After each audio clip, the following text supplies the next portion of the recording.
In a perfect world, in a perfect world.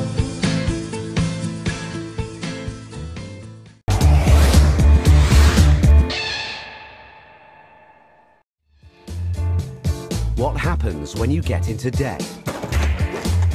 Get out of my house. Come back with a police officer.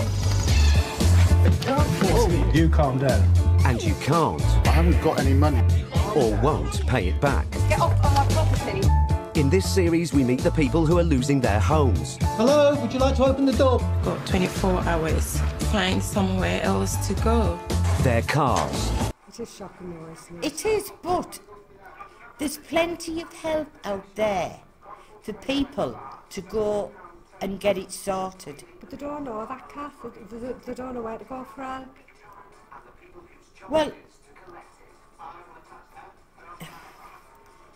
you've got so many, the likes of us, Citizens Advice, Gingerbread, Age Concern, they all help you with debt. And then you've got a new thing in Stockton that's just opened up near Argos. You can go in there and have a cup of tea and discuss your problems. The council's set up. Yeah, but not many people who go at the council, will they? No, because they're frightened they'd lose the house. Yeah. Thornton Heath, South London. Paul Bowhill, Phil Short and Ben Pinner are on their way to an unusual job. They have been asked to visit a property by a private landlord. Well, it's a squatter scenario where the landlord doesn't actually want to go to the property. Well, I'd be like that. But landlords won't go to the property and clean them up neither, will they? They won't sort the damp out, they won't sort the repairs that are needed. Mm.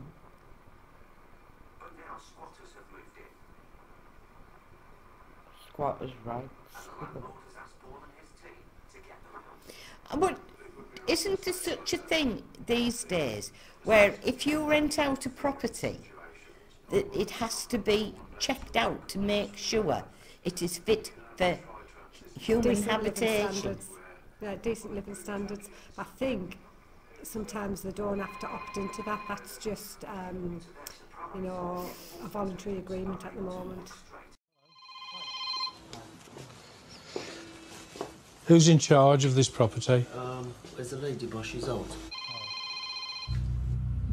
It's a busy place considering the early hour. I'm in a visit here. You're what, sorry? I'm in a visit. You're visiting? Yeah. All of you? Yeah. Visiting who? A friend. Who else is here in the property?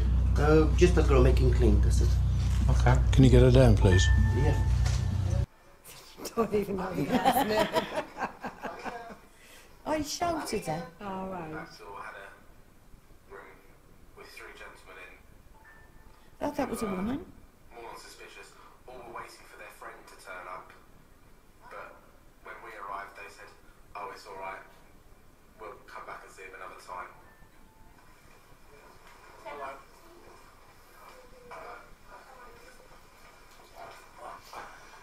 Can you tell me who is renting this property, please?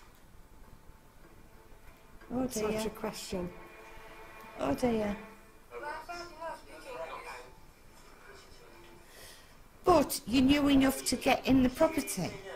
I know, yes, so somebody had given some information, didn't Yeah. Is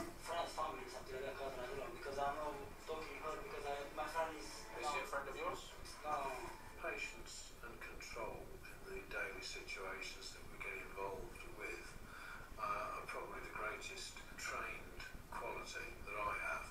It's a good job I've got that quality.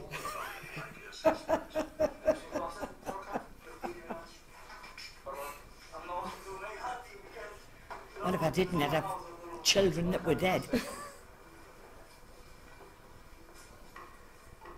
No one seems to know anything. Yeah, but surely that should be up to the landlord to know what is happening with his property. Who else is here in the property? Well, he does know, he knows that squatters have come in. And so he's got in touch with the police to go and sort it out for him. So obviously his property was vacant for a while, wasn't it? somebody's latched onto it. But there again, they've latched onto it probably because they've got nowhere else to live. I mean, I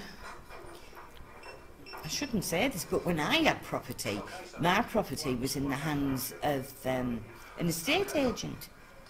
And they used to do regular checks and kept everything right.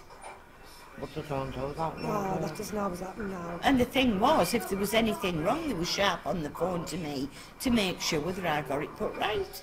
But they would have done that to you because you were a responsible landlord in that respect, weren't you? Or homeowner, as you would do it.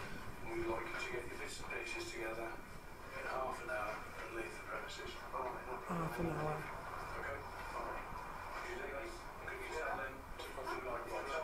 It's sad that people have to squat. It's sad that there isn't accommodation out there for them. It's sad that then they've got half an hour. So what they're supposed to be doing? There's more people living on the streets of England than there ever has been. I know. And now they're putting in mob houses as well to treat them as criminals. Yeah, yeah. Which is totally wrong. It's the 21st century. Nobody should be living on the street. Nobody should be out of a property. If it's an empty property, why can't they put it to some good use? There's nobody leaping forward and showing me a tenancy agreement, and here is an enforcement notice for another property, so they obviously were thrown out of this other property. That's what I do. I mean, I feel sorry for them because if they forget something, it'll be up and gone. After securing the house, Paul searches every room. The other thing we're looking for is needles and drugs, just in case. That's an assumption, isn't it? There are no drugs, but he does find something else. A dozen used condoms. It's all right, we just found a dozen used condoms. Oh dear! Safe sex. There you go. Well done. It's horrible how the actors are supposed to do this. Squat. It shouldn't be allowed. Well, there's two sides to the coin. I feel so sorry for those people because there must be something wrong with society where they are put in a position where they have to go and squat and they've got no money. But by the same token, if you're a landlord and you've got a piece of property that can earn you a living, why should it be broken up and spoilt by people who have no intention of paying? So who do you help? The landlord or the person with the problem? Which is the same thing. If a poor man steals a loaf of bread, should he go to jail, or should not the problem be solved by solving the political climate behind the stealing of the loaf of bread? Well, I agree there what you've said. I think the ultimate thing as well at the end was then they made an assumption, but because there were squatters, that there was going to be drugs there, and that's not the best way to deal with people, because somebody's hard up or struggling or for whatever reason. We don't know the reasons why them people were squatting there, do we? Nothing was said about that, so you didn't get the full story, did you? You didn't get the full facts. But you see, the thing is, that is an assumption made by everybody. If you are poor, if you are disabled, you are lazy, you don't want to work, you're taking drugs, you're an alcoholic, and that is the broad assumption made. So you get maybe one person out of 100 who is like that, and because it suits the powers that be to classify everybody like that one person, we are classed like it. Well, I'm sorry, I'm fighting back. I'm poor and I do not do that. The name of it there, can't pay, we'll take it away. What they're doing is they're just showing one side of a story, one side of what's happening there, and not giving a full coverage of what's happened and why it's happened. And I think they should there's mitigating circumstances as to why things happen, isn't there? There's always mitigating circumstances. It's all politics, because it all stems from money. Where the money is the power. And I'm sorry, we might have the money, but we haven't got the power, and the power is being abused.